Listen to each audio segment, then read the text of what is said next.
ऋतिक सिंह ने कहा कि पवन भैया और ज्योति सिंह का बहुत जल्द कोर्ट में सुनवाई होने वाला है।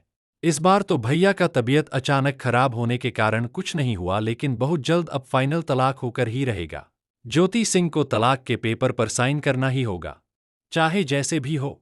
वहीं ज्योति सिंह ने कहा कि आपके भैया चाहे कहीं भी चले जाए, कोर्ट कचहरी थाना या कहीं और, चाहे जितना प्रयास कर लें, लेकिन मैं कभी भी तलाक के पेपर पर साइन नहीं करूंगी, ना ही मैं कुछ लूंगी।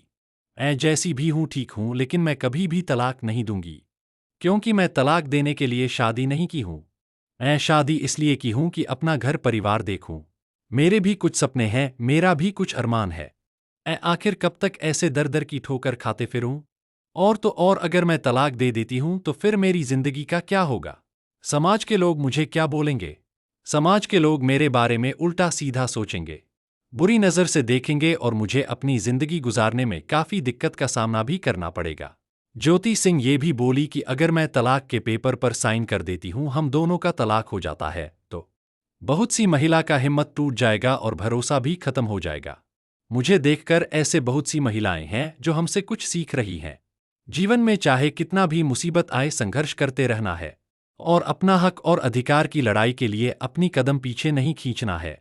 ज्योति सिंह का साफ कहना है कि हम दोनों पति पत्नी के बीच तीसरा कोई ना ही बोले तो ज्यादा अच्छा होगा, जो मेरे इस दुख की घड़ी में मजे ले रहा है और मेरा घर उजाड़ने में अपना योगदान दे रहा है। भगवान ऊपर से सब कुछ देख रहा है।